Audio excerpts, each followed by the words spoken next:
trouble in sight. Beating hearts don't lie. An empty page, a story to write. I'm in love, you're divine, and it's all in our hands. We're going away, get your bag, check the tag. Decision is made, lock your door, need no more. It's already paid, cancel your mail for a while. It's a journey for life, and I'm your right. Hang on, we'll be long gone. Hang on, I cannot go wrong. God, I'm praying I'm not alone in this air of hope. 'Cause I'm in love, you're a star, burning bright in my heart. We're going away, get your bag, check the tag. Decision is made, lock your door, need no more. It's already paid, cancel your mail for a while. It's a journey for life, and I'm your right. Hang on, we'll be long gone. Hang on, I cannot go wrong.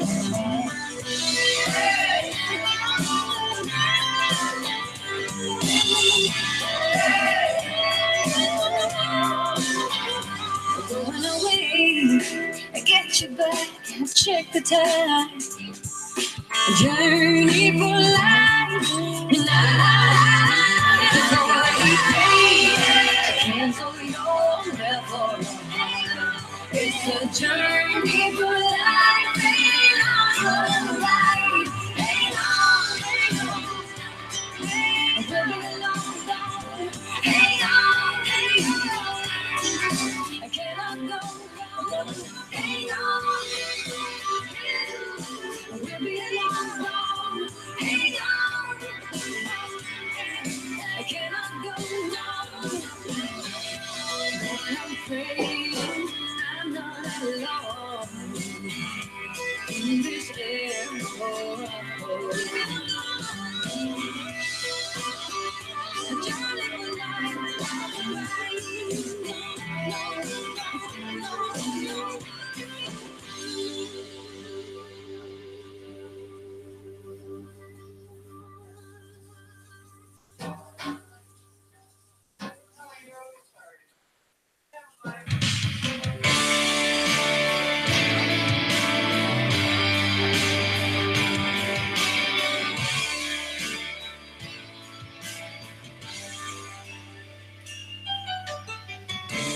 Living on the far side of town,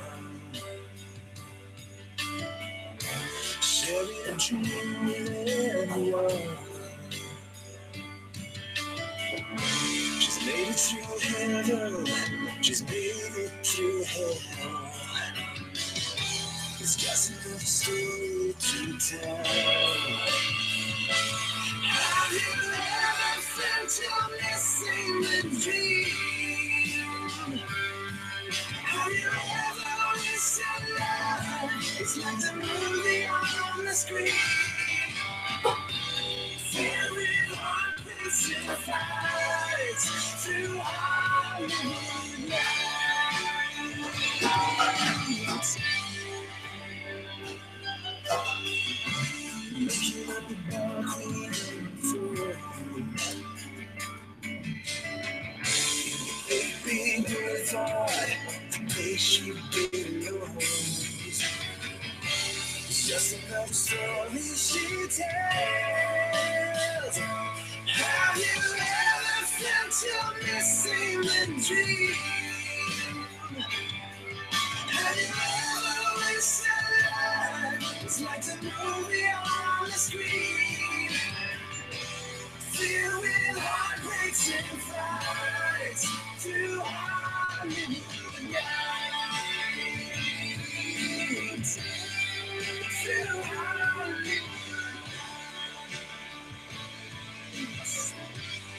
nights.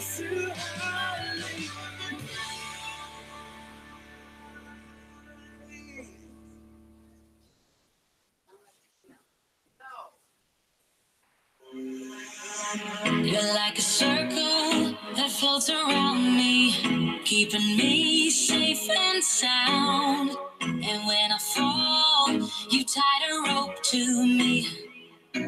You're blessing me every day. I was down with an illusion, like a sparrow with broken wings. But now I shine with your reflection on me. I'm getting back up on my feet. That you showed up was written in my palm. You are a statement explode like a bomb. I get to push myself to victory. You make me win. You cut me loose and set me free. You make me win every way. You showed me how to spread my wings. Yes, I'm the winner of the day. You cut me loose and set me free. You make me win every way. You showed me how to spread my wings. Yes, I'm the winner of the day. Yes, I'm the winner.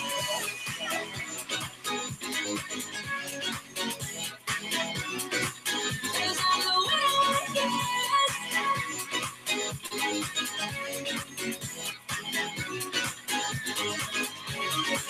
Am I awake or am I dreaming? So far gone, I won't look back. And when I move, there ain't no stopping me. You're pushing me up to the top. Saw the clouds looking angry, but then the sky reached my mind. And when I space out, I see the possibilities unfolding the way that I want. That you showed up was written in the palm. You are a statement that explode like a bomb. I get to push myself to victory. You make me win. You cut me loose and set me free. You cut me loose. You make me win every way. You show me how to spread my wings. Yes, I'm the winner of the day. You cut me loose and set me free. You make me win every way. You show me how to spread my wings.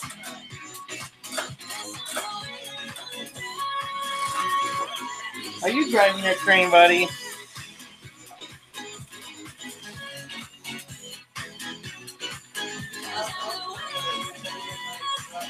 No, no, no, no, no, no, no.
That is my. Where's the? Well, I think that's our.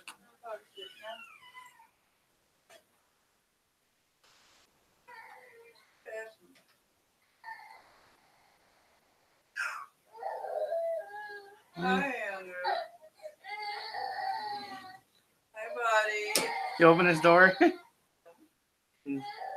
No surprise. Hi. Hi. What's wrong?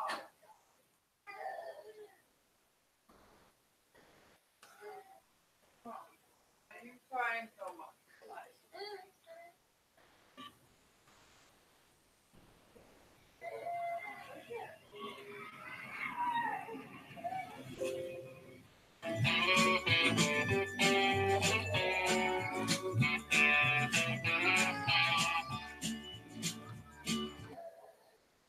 Welcome to Kohl Outdoors, everybody. Let's see if I can not hit the wrong button.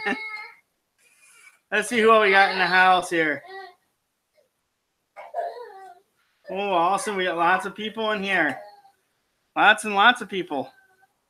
You know, we got 8 people in here. Let's see who all we have in here. Let me refresh it, and I'm going to do a roll call. Maybe I'll refresh it. I figure out where all the right buttons are tonight, guys.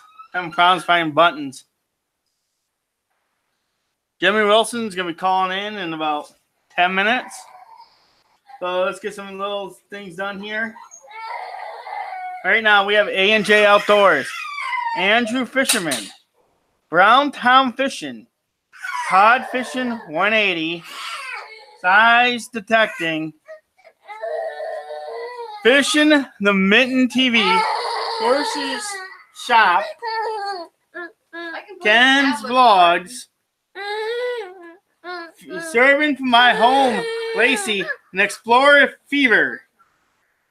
So we got Andrew on the screen, and let's see here. Let's see, who are we going to pull up here? Help me out. Let's do this.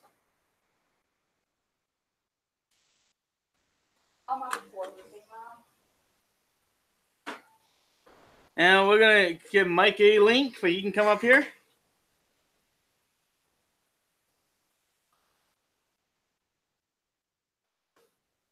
See here.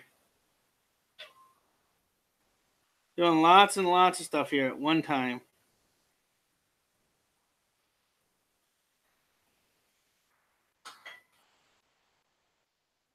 Oops, that's not what I want. You know, you make it really hard, buddy. You're sitting on my lap. This is where you want to be, is on Daddy's lap right now, huh? There we go. You get down now, buddy? At least let Daddy change it before you can see what's being said. No, no.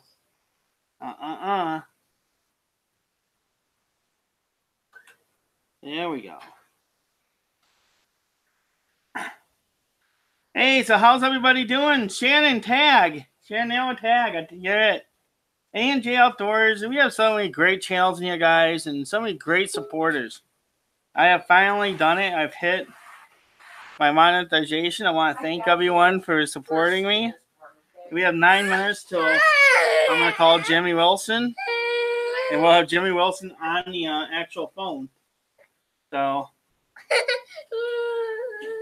Andrew here is being really tired. He's on town? Okay. There goes the superstar. You know, Andrew's the star of the show, guys. Yeah, the real star of the show is Andrew. He is the superstar of the show. Followed by my wife, and I'm like the 3rd place one. Charlene's like way ahead of me on this. She has a migraine tonight, guys. I'm trying to talk her to get up here, but I don't think it's going to happen.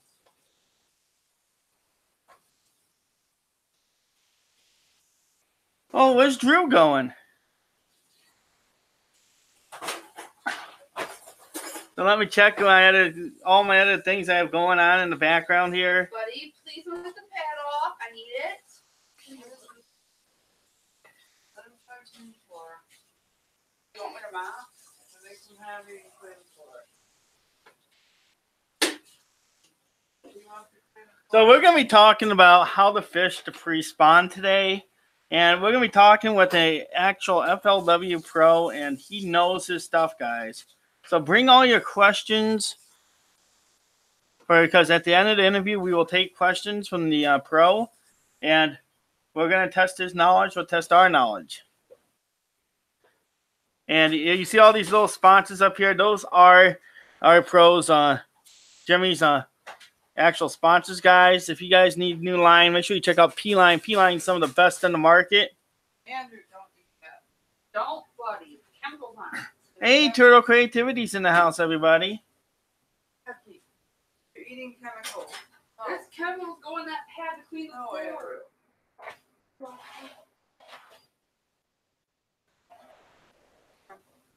That's no good. Chemicals it's not.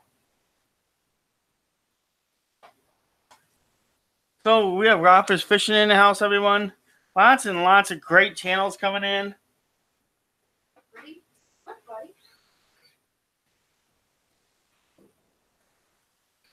I want to know how everyone's doing tonight. How you doing, Whopper Fishing? Hey, Mike. How you doing? Not bad, gentlemen. How are you guys? Pretty good. I got about 7 minutes, and I'll be calling him on his phone. All right. Sorry, I'm sweating my butt off. Oh, yeah? Moving snow here in town. How much snow you guys get? Out of the last one, I think we got 12 inches on the last day and like 6 or 8 inches the day before. Oh, wow. So what do you end up with, like 3 feet? Yeah, with the wind blowing. But we got to get ready for Wednesday. Wednesday and Thursday, we're supposed to have like the biggest windstorm North Dakota's ever seen. So, how much are you supposed to get? Wednesday and Thursday, they're talking Category 2 hurricane force winds up here. That's crazy. Yeah. Hey, what happened to Andrew? So even if we only get a dusting on Wednesday or Thursday night, that's going to blow all over. He is good. It is bedtime, young man. Tell him to lay him down.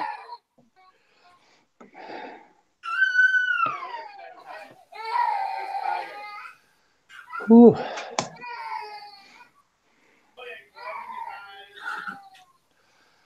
I'm getting chat up, gentlemen. I'll be with you guys in a second. Apologize. Grant's laughing his butt off. Kiss my butt, Grant. No.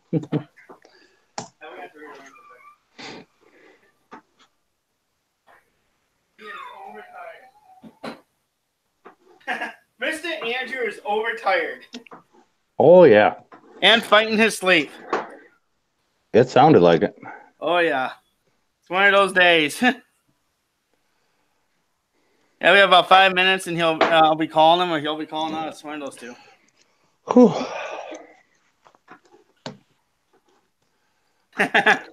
Give that baby some candy, stat. Well, no, we want him to go to bed at 7 p.m. I think this new time. I think this time zone, this time change is messing with him. Oh, he is 2 years old. That's my little buddy. Usually he gets up here and talks. I'm getting chat up now. Yeah. I might have to go turn off our little community over here for at least 2 hours. Looking like it now. Nick and Grant are laughing at something. Yeah, he's going crazy in here. Oh, I don't want to ignore messages. Cancel. Andrew Fishman, what's going on, brother? Strung Out Outdoors is in the house. Grant McIntosh is calling me a slacker. Yeah.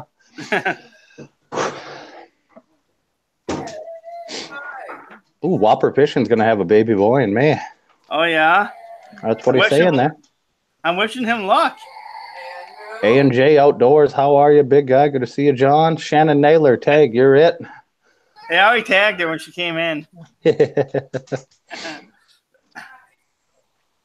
Yeah, I had the music playing just beforehand, and the wife has a migraine, so it made it even worse. Oh. So I'm in trouble. I'm going to be in the doghouse.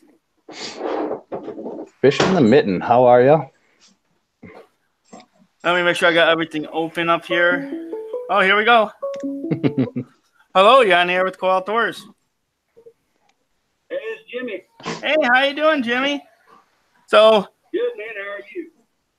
Pretty good. You want to tell our audience more about you? Well, I am from Wagner, South Carolina. Originally born in Cincinnati, Ohio, and started tournament bass fishing about 10 years ago. Right now, I'm a series angler, a BFL angler, and ABA series. Oh yeah, that's absolutely awesome.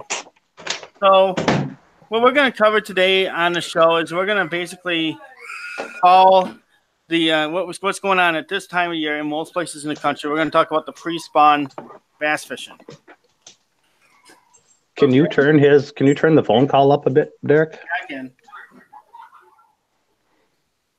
Let's try that right there. So, what is the first thing you should be looking for on a lake when you're looking for spawning bass? Well, this time of year, they're starting to move back to the backs of South Carolina, at least on the upper end of the lake. So what I'm looking for is, for some of dirty water fishermen. So right now, I'm looking for dirtiest water I can find, the shallowest water I can find, and most of them will be around secondary points. Okay, so what water temperature are you looking for roughly? Down here about 54 degrees, 53, they'll start moving back. And usually anywhere between 58 and 62 degrees, they'll start spawning here. We've got a full moon coming here this month, and I look for them to all be on the bed here as soon as this full moon comes through. Yeah, and what kind of techniques are you trying to employ to catch these fish? Well, this past weekend I was targeting some free spawners, and I was using crankbait, little something that dives about 1.5 feet, 2 foot deep. Chatterbait's real good in muddy water. And I tell you, even believe it or not, the shaky that works really well. Yeah, actually, I can believe that because you can really pinpoint the fish with the crankbaits, then go and use the shaky head or a drop shot to catch them after that. Absolutely. I'm one of my sponsors, Bass Conditions Lures. They make a little 5-inch, what they call a Holston worm. It's a nest worm, and they absolutely love that thing down here. Oh yeah, and are you primarily using that on a shaky head or a drop shot? Either one. Either one works great on both. I predominantly will use a shaky head before I use a drop shot. Now, later on in the year, if I go to Lanier or one of those deep clear water lakes, I'll use a drop shot out there around the brush piles and stuff. Yeah. Well, up here in Michigan, where I fish, it's crystal clear lakes, and the shaky head is awesome if you're flipping and pitching into like brush piles, but a lot of times you have 15, 20 feet visibility, so that's why I kind of go towards the shaky head, the drop shot. Yeah. You're right. But at what temperature do you start to transition from the banks, from the deeper part of the creek beds to the beds? Well, really, water temperature's got a lot to do with it. But we've had a lot of cold weather this month down here, and I'm talking in the 20s, which is really cold for this time of year. So really the fish are more concentrated on the amount of daylight hours during the day. But they know that the days are getting longer. They know they need to spawn. They prefer the 62, 63 degree water temperature to do their spawn in. But I have seen them spawn down here in 59 degree water. Yeah, yeah, that's absolutely awesome. What kind of rods are you running when you're fishing for them? Well, when I'm throwing my shaky head, I'm using a Kistler custom rods, and I'm using the KLX series. It's a real lightweight finesse type rod. It gives you that flexibility to fight those big fish without breaking them off. Now, if I'm fishing for the pre-spawners, I'm usually using my Kistler Magnesium 2 rod. It's got a little bit more backbone in it. Got a kind of a fast tip on it, especially with that crankbait. It allows me to throw that crankbait a little bit further. What is the difference between a pre-spawning bass and a spawning bass? Besides that, one's obviously spawning. What kind of different characteristics do they have?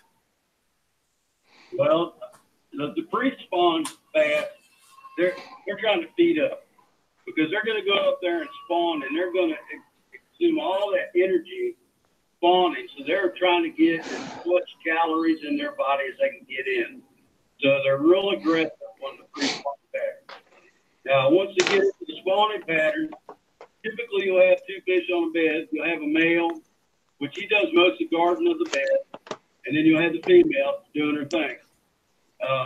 What I try to do is I try to get that male and catch him first because they're the most aggressive and they don't want anything in that bed. So I try to catch that one first and put him in my live well, and then I go back for the big mama. Yeah, they're not as apt to fight as much as the pre-spawn are because they're, just again, like I said, it takes so much energy for a fish to spawn that they're just really lazy. So for the pre-spawning bass, what kind of line are you running, and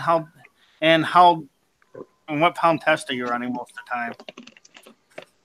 Most of the time, on the pre-spawn fish, it really depends on the water clarity. But say if I got stained water, I'll throw P-line braid, probably between 15 and 20 pound test.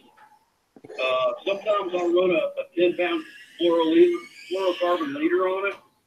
I use the P-line Tactical fluorocarbon, really excellent line.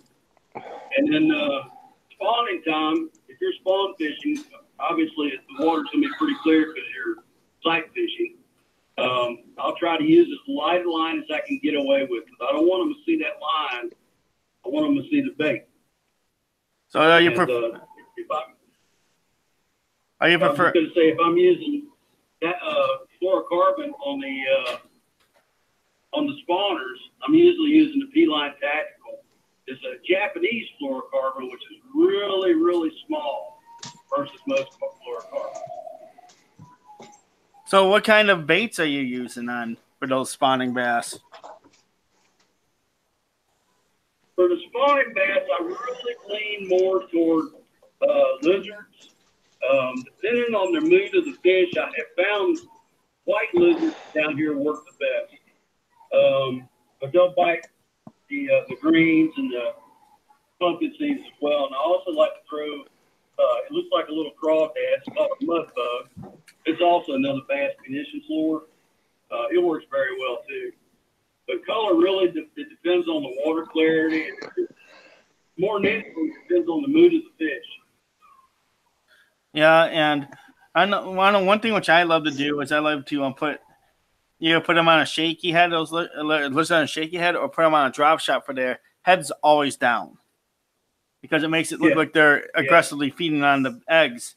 And I find that sometimes will get their attention a lot faster than running it vertically. True. That's absolutely correct. They're fun to catch.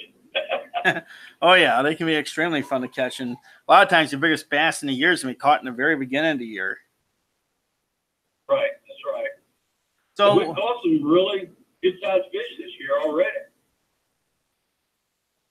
So the way that the fish are going to move into beddings, and one thing I know is they like to follow like channels and different types of structure.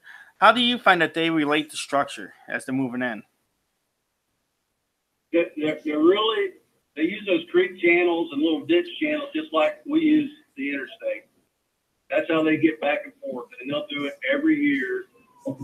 They the pre-spawners, they'll get around some, like say on a secondary point, they got some rocks or brush pile. They'll get behind that thing on the underside of the current of that and ambush all the bait that comes by, because the bait's in there all winter. At least down here it is. But yeah, they really like to ambush their bait, so they'll use that cover to hide behind rocks or wood, especially in muddy water. They'll hang around more wood and muddy water than they will the rocks. Yeah, so you find that one thing you can do to cut off a migrating fish is try to get ahead of the fish and put your lure out there in front of them. Right, that's correct. A lot of anglers like to throw with the wind. I like to throw into the wind because it gives it more of a natural appearance when you're pulling it along that current toward those bass. And what kind of setup are you using for throwing it into the wind? Usually, I'm using a Strike King 1.5, throwing up into the wind and bouncing it off those points. But I try to keep it in the shallowest part of the point because they're not really quite very deep this time of year. You know, they'll get really shallow, especially when the water's muddy. Yeah, and one thing which I have found in the past is I've been fishing for a while, that if you know the lake, it's a lot easier to intersect fish. If you go to a brand new lake, what's the first thing you look for, especially during the pre-spawn? First thing I do when I go to a brand new lake is I go to the closest bait shop to the lake, big bait shop. And I'm not talking about big box stores, but I'm just talking about local guys that have a lot of clientele. And I really just kind of pick their brain a little bit and get as much info as I can. Then I'll sit down with my map and I'll say, okay, this is the type of areas in my home lake that I would fish. So I'm going to try these areas first. I'm going to look for those areas that go back into the big creeks. It's got lots of big flats on it, which I would think would be good spawning areas. Are you looking for any research? Are you looking for any special type of bottom? Yeah, the harder the bottom, the better. Harder the bottom, the better, because they like to have a good firm place to make their beds.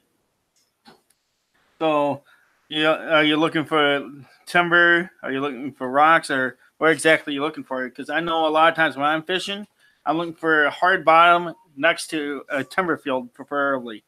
Because I know that usually on the the north side of the timber, or east side of the timber is where I find most of the nest in the morning. Yeah, the northeast side of the lake this time of year is usually the best. Gets more sunlight in the morning. Northwest side. Got my directions back. Anyway, northwest side of the lake up down here. But now, as for the pipe bottom, it depends on the lake. If I fish Seminole, there's a lot of timber in Seminole, but more of those fish will go back and spawn in the sandy bottoms close to the reeds. Now, at Clarksville, they're going to go back to the back of these creeks where the clay is good and hard, and usually just back anywhere there's a flat back, there's not typically a lot of timber in Clarksville. So it really depends on the lake. One thing, if there's a cold front move, and if a cold front moves in during the pre-spawn, will they actually push the fish out back to the deeper water, or will it bring them up, or will they continue being back in that pre-spawn pattern? They'll pull back a little bit, depending on how cold it gets. Now, we had a really good front to come through here last week and drop the temperatures way down. And surprisingly enough, it pulled them off for one day, and they came right back up. A lot of it depends on how close they are to spawning. If they're real close to spawning, they won't pull very far at all. But now, if it's real early in the season, they may pull back into the ditches, a little bit deeper water, and wait on that water to settle down a little bit before they come back up. Oh yeah. So it's basically what's going on is the water temperature gets a little fluctuation, and it kind of stirs up the fish a little bit. Do Do you find that on cloudy days is different than sunny days? I like fishing cloudy days way better because the fish don't see you as well. The low light makes them stay shallow. And high sunny light's going to make them try to find cover and hide under docks or under logs or places like that. But you were talking about water temperature changing. It's not as critical in most places as it is in Florida. Just for instance, say Okeechobee, South Florida, the weather's real nice there pretty much year round. But a 2 to 2 degree temperature change in the water will shut those fish down for days. Oh yeah, I know it will shut them down for days and down there. And up here sometimes too, in northern Michigan, I find that they're very touchy on temperature. I've fished down in South Carolina and North Carolina a little bit, and that region seems to be absolutely awesome because I think the bass are just a little bit not affected as much on water temperature as they are up here. Right, that's right. They're not here. So when you're going back into the creek bottoms, what sets creeks apart from each other? Because a lot of times those lakes will have 10, 15, 20 creeks running into them. Which creek are you looking in and why? I'm looking for a creek that's got a lot of flats in the back of it. Preferably one that's got a harder bottom, because that's where they're going to spawn is on that hard bottom. And again, that depends on the lake. Like the difference between Clarksville and Lake Russell. Lake Russell has standing timber in just about the whole end of the upper lake. So at that lake, I'm going to be looking for a smaller creek with some more points than I am flats. Because there's a lot of spotted bass in that, and they'll spawn a little bit deeper than a largemouth bass. So they'll spawn around bottoms of tree trunks. Santee Cooper's the same way. It's not as deep down there. Most of the flats down there have these cypress trees all over them, and they'll spawn in those cypress stumps. Got a good hard bottom, plus it's got protection. So what do you find the difference between the spotted bass and the smallmouth bass is in the amount of water they're going to spawn in? Smallmouth bass and spotted bass are very similar in the way they spawn. I think I'm not up on the smallmouth as much as I am these fish down here, because I don't fish a lot up north. But I do believe they'll spawn at a colder temperature than the spotted bass will, but they are just as aggressive as a smallmouth.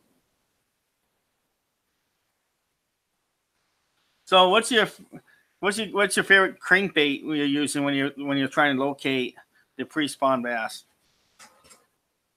Probably the Strike Team 1.5, little square bill bait, and it runs about 1.5 feet, 2 foot deep.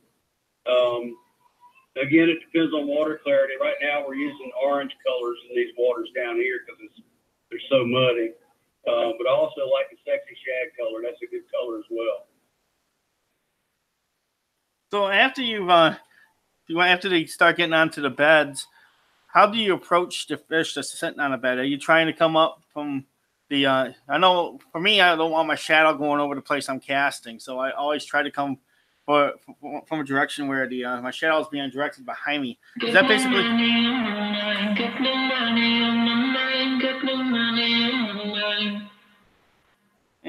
I'm so good at pretending. Wow. Keep on smiling in my tiny bubble. Yeah, I just got a super chat. Thank you, Farmall Fanatic, for giving me a super chat. Yeah, anytime I get a super chat, that happens. Donations coming into Kohl Outdoors. Uh-oh, there's another one. What, repeat the question again? 1 second. Yeah, there's another donation coming in, so it's going to make that noise again. I just turned it off. Oh, okay. Thanks for the $6 donation. So ISX Cummins 565. Thanks for the donation. But okay, the question I'm going to ask is how are you low? No, it's not going to stop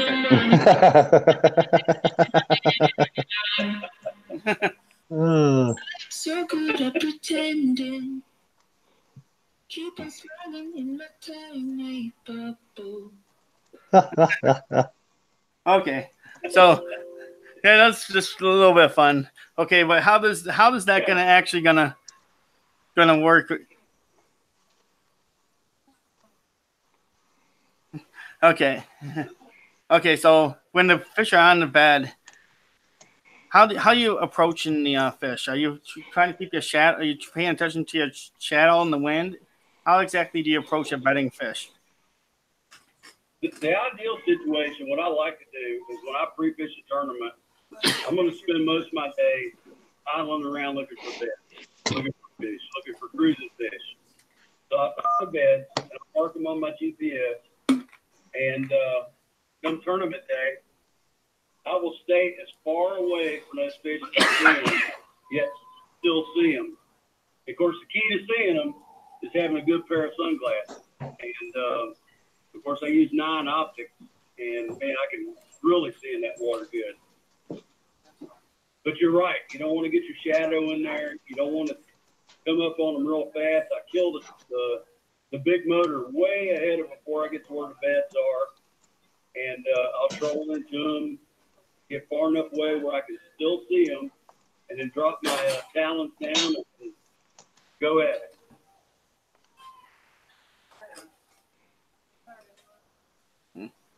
Okay, see, one thing which I've always tried to pay attention to is where my shadow is, and I know that since we have such clear water, that a little bit of ripple actually helps out quite a bit. Yeah, see, here's one difference. I don't want any ripple when I'm fishing. I want it to be pretty dead calm when I'm down there. It's not as critical here because you guys really do have some clear water up there, and it'd be a whole different situation. You're right. A little ripple would help tremendously. The only thing is you have to know where those beds are. Go through and I like to use my Humminbird to actually GPS mark every single bed I find when I'm pre-fishing. Yeah. If I'm pre-fishing, I'm picking out my fish before I ever start fishing. Exactly. That's the key to the whole thing, is using their electronics, marking those things where they're at. And it'd be nothing for me to have about 10 or 12 beds marked in one little area. And so you can drive over those beds or cruise over them in your trolling motor. It's okay if you spook the fish because you're going to let them settle down for a day. Yeah, and I know tournament fishing is a lot different than when you're fishing regular fishing. And one thing which I do when I'm tournament fishing is I try to pick apart a lake, and I'm always looking towards the north. And if it's later in the season, I'm looking at the south because I'm still looking for those bedding fish. Right. What do you think is the key to preparing for a tournament when it's a pre-spawn bite? Well, the biggest thing to do is to prepare for it is, one, study your maps, know the lake. Because you don't want to go out there and try to learn the lake on tournament day. But the second thing is don't count anything out, because the pre-spawner is going to bite. If they're feeding actively, they're going to bite just about anything you can sling at them. I was out testing lures out this weekend for bass munitions, and I was throwing catching fish. I was throwing chatterbait, a swim bait trailer on it. I was catching them on shaky heads. I was catching them on drop shots. Caught them on the crankbait, caught them on the jig. Yeah, that's the great thing about this time of year down here. When they're pre-spawn, if you get on them, they're going to eat. So how far will a bass come out and chase that bait? All the way to the boat.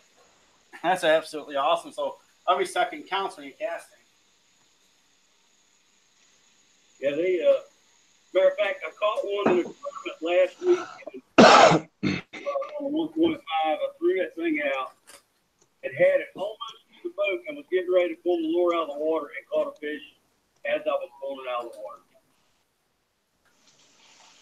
That is absolutely awesome, and that kind of shocks you when that happens, don't it? Yeah. It sure does.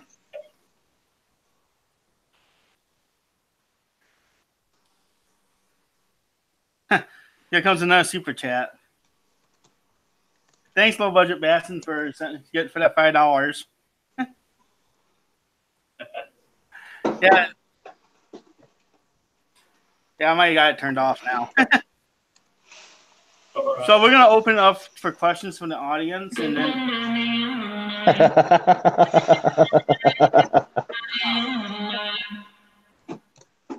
I'm so good at pretending. Oh, yeah, here comes another super chat. Is that funny? No, what? Is that funny? Keeping him out? I don't give a shit. I don't know.